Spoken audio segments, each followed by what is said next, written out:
रोशन जीवन के अंतिम पड़ाव में था, इसलिए वह तीर्थ यात्रा पर जाना चाहता था।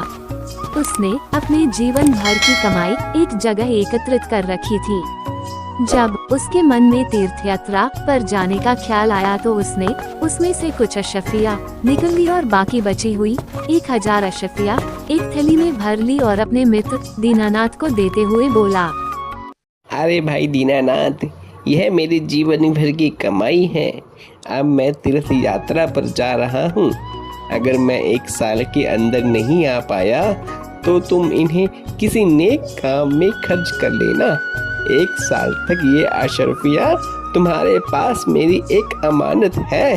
अगर मैं आ जाऊंगा तो मैं आकर वापस ले लूंगा। अरे रोशन भाई, तुम चिंता ना करो, मैं तुम्हारी ये अमानत संभाल कर रखूंगा। तुम बिना चिंता किए आराम से तीर्थ यात्रा पर चले जाओ। दीनानाथ की बात पर यकीन करके रोशन चला गया। इतना सारा धन देखकर दीनानाथ का मन बदल गया और उसने उन सारी अशफियों को हजम करने की ठान ली। 1 वर्ष बाद जब रोशन तीर्थ यात्रा से वापस आ गया और दीनानाथ के पास अपना धन लेने गया तो लगता है दीनानाथ अब वापस नहीं आएगा। 1 साल हो चुका है, अभी तक अगर आना होता तो आ जाता। अब तो ये सारी की सारी अशरफिया मेरी हो गई। अब ये अशरफिया मैं किसी को नहीं दूंगा। इधर रोशन दीनानाथ के घर जा रहा था। अरे अरे भाई, तुम कौन हो? ऐसे कैसे अंदर चले आ रहे हो? चलो चलो निकलो यहाँ से। हाय दीनानाथ, मैं तुम्हारा मित्र रोशन हूँ।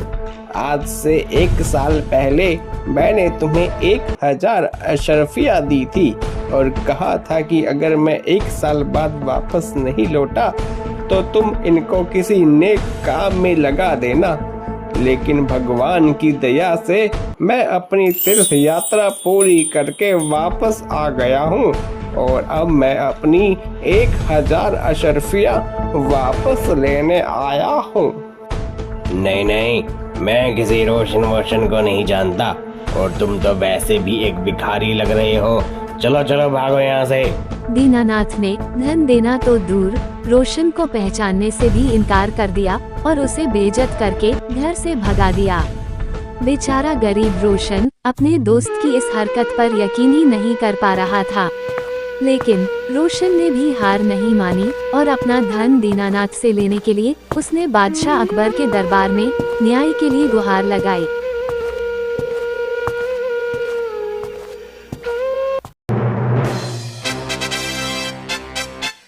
महाराज, मेरे साथ छल हुआ है। मेरे अपने ही मित्र ने मुझे धोखा दिया है महाराज।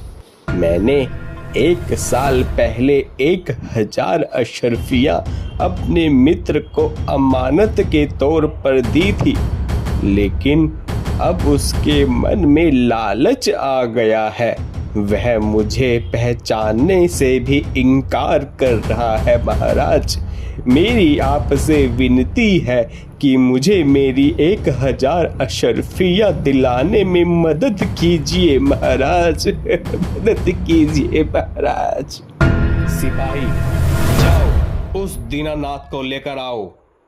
सिपाही दीनानाथ को लेने उसके घर चला जाता है।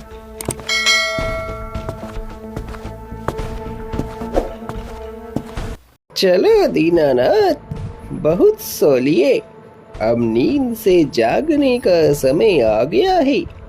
तुम्हें महाराज अकबर ने याद किया है। चलो। लेकिन महाराज ने मुझे क्यों याद किया है? मैंने तो कुछ भी नहीं किया। अब वो तो तुम्हें महाराज ही बताएंगे।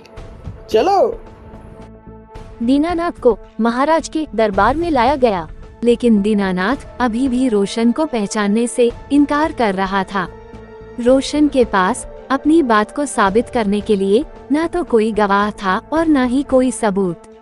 सच्चाई का पता करने के लिए बादशाह ने यह मामला बीरबल को सौंप दिया। बीरबल ने दोनों से दोबारा पूछताछ की लेकिन दीनानाथ अपनी बात पर अटल रहा। बीरबल ने रोशन से पूछा, तुमने किसके सामने अपना धन दीनानाथ को दिया था? हुजूर, बस एक आम के पेड़ के नीचे मैंने धन दिया था और कोई गवाह नहीं था हुजूर। इसका मतलब तुम्हारा गवाह आम का पेड़ है। जाओ तो उस आम के पेड़ से कहो कि वो तुम्हारे पक्ष में आकर गवाही दे।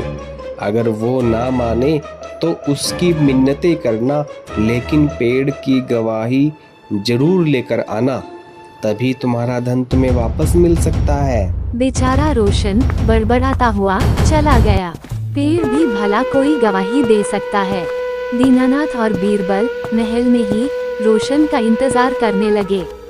जब कुछ समय गुजर गया तो बीरबल बोला, अब तक तो रोशन आम के पेड़ के पास पहुंच गया होगा और उससे मिन्नतें कर रहा होगा। रोशन तो वृद्ध आदमी है, वो इतनी जल्दी वहां नहीं पहुंच सकता। अभी तो उसे काफी समय लग जाएगा, क्योंकि वहां का रास्ता भी साफ नहीं है। बीरबल शांत होकर रोशन का इंतजार करने लगा। बहुत देर बाद रोशन महल में आया और बोला, महाराज, मैंने पेड़ से बहुत मिन्नतें की, लेकिन वो वहीं का वहीं खड़ा रहा। महाराज, अब आप ही बता दीजिए मैं क्या करूं?